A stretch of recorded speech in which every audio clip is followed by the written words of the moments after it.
Betway sponsors Froch versus Groves 2 on Sky Sports.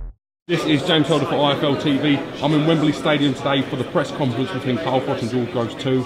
With me, I've got Big Daddy Bunce. How are we doing, Bunce? Yeah, fantastic, boss man. That's what I like to hear, boss man. Always good, always good. Just gets better, doesn't it? How good was that atmosphere today? Oh, you know, you can sense it here, you can feel it. And what I liked most was that both of the fighters on the stage, it's like they were doing yoga. You could both see them going, breathe. In their heads, they were going, breathe, relax, breathe, relax, breathe, relax.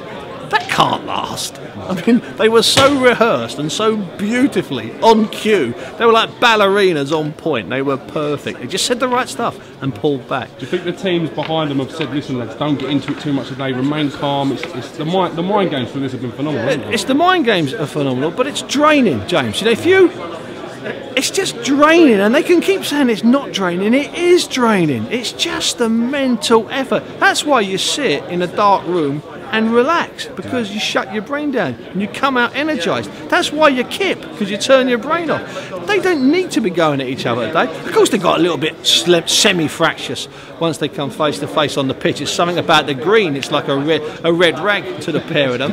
But the bottom line is, today they did exactly what they had to do. Because I'm not saying I've had enough of the mental games and them snapping at each other, but we have seen enough of it. It's time now. The tickets are sold. It's not going to rain. Let's just get the fight on now. Last time they had a crowd of this magnitude in Wembley, I'm told, is 1932, before the war. So it really adds to the enormity and shows how big this fight is for Britain, doesn't it? It does indeed. I mean, the attendance record's 33 or 39 for Len Harvey, just down the road at White City, the 1908 Olympic Stadium, which is now gone. That was, you know, 90,000 people paying, but of course paying not very much money. I mean, this is an enormous event because there are no cheap seats here. There's no 15 quidders, 20 quidders, 25 quidders, and when the Klitschko's fight, they might get 50, 60,000. Some of those seats are 25 euros. 25. Eddie Hearn could have done another 50,000 if he could have sold a seat here for 25 euros. And one of the famous outdoor events fight I was at, the Azteca, for Chavez against Haugen in 1993, 143,000. People forget, and I wrote about this at the time, in the highest seat, okay, the beer was more expensive than the seat. That's the truth. The beer, the Corona, the beers, the Bira was more expensive than the cheapest seat. Go figure that one. If you had to pick a winner out of these two guys Saturday night, what would your instincts tell you, Steve? My instincts tell me that Froch will be a lot better. He has to be a lot better. And my instincts tell me that Groves will be slightly better. Well, as Froch reminded me this week, he has to be better because he lost last time. I'm not 1,000% sure either way. And in the past, and people criticise me for this, sometimes I make my mind up 3 or 4 hours before. You can pick up things on the day. If it's a tight fight, a close fight, it could come to that last 5 or 6 hours as they arrive at the venue, the way they relax at the venue, and even the way they come to the ring. I remember seeing Enzo Maccarinelli coming out against David Hay in a fight I thought was a bit of a shoot-up, you know, 50-50. As soon as you saw Enzo on the night, especially his walk to the ring, you went, the bets are off. It's 2-3 rounds, blowout job, and it was. Steve, I can't thank you enough for giving me a bit of your time today. Before you go, I just want to say well done on the print works the other week. The clip between Tyson Fury and Derek Chisora, getting in the middle of them like you did with a head-to-head. I'm thinking, what are you playing that bunch? You're going to get a right hand in them. But the thing is, I knew that they wouldn't do anything stupid. There was some excessive language, and they were going for it, and they just needed a buffer. All the big boys needed was a big boy in the middle so they could buffer against me. I've got to tell you, and I'm going to be lying if I didn't say it, it was quite scary. Was you flapping about a little bit? I was flapping about a little bit because I thought, I've got to get between these two, otherwise they're going to keep bumping against each other. And they're not stupid, and they don't like each other. And there was genuine hate because Tyson was very late getting there, and Dell had done a brilliant job keeping the crowd active. But at that point, when they got head-to-head either side of me, it was a bit fractious, yeah, and it was a little bit nervy for a couple of minutes, yeah. Because also I'd said to the security, silly me, don't worry fellas, I can handle it. If they go at each other, don't worry, I'll handle it, idiot that I am.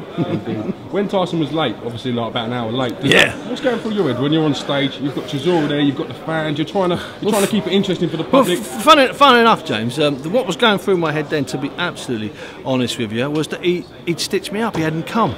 You know, the fans themselves, they'd been treated. Ricky Hatton had done a lovely turn. We'd entertained them a little bit. Derek had done a brilliant job. He'd given out tickets. He'd met people in the crowd. It was great. And to be honest, if they'd have gone home then, they would have had a half decent experience. But I felt a little bit let down when Tyson didn't show up. And then, of course, when he did show up, you realise it's just another part of the brilliant staging and timing that Peter Fury and Tyson Fury seem to have had throughout their career. It was brilliant. It was great. It was perfect. Once he arrived, when he wasn't there, I felt a bit for the fans, but more than that, I felt a little bit for me because, you know, I wanted to see them together. I knew we'd get what we got. Indeed.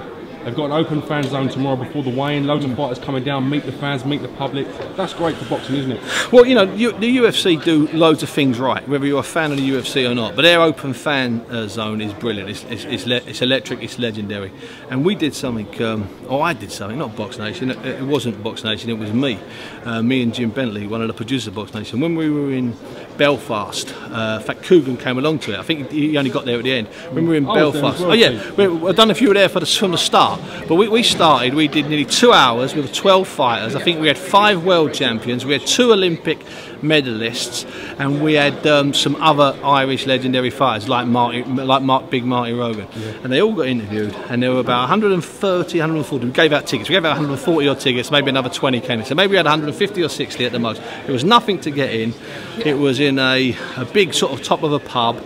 And fans came and they met boxers. We had no one from the bill, and we didn't advertise anybody from the bill. It was a great day. But it was such a simple thing, and it cost nothing. In fact, it did. It cost me a fortune because I kept getting lumbered at the bar. Getting the drinks in.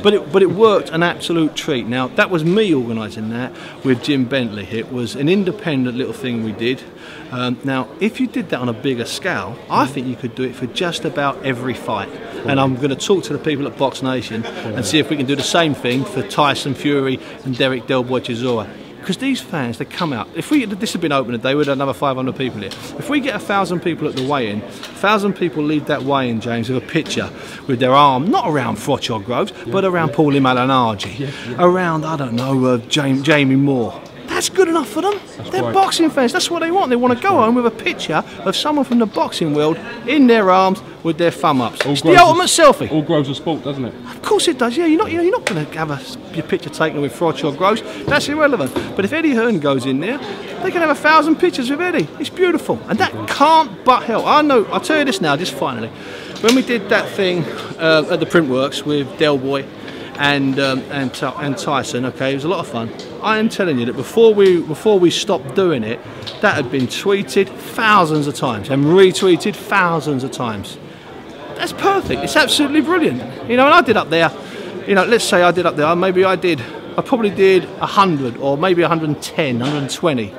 You know, it took me nearly 20 minutes to get away from the place from doing pictures with people. Now, no disrespect, I'm no one compared to Tyson. Tyson Fury and Del Boy, they were there for hours afterwards, literally hours afterwards. How good is that? It's great, honestly. I can't thank you enough for a bit of time. No problem, son. Pleasure, and James. I'll see you at the weigh-in tomorrow. You will indeed. Thank you, Steve. Cheers, son.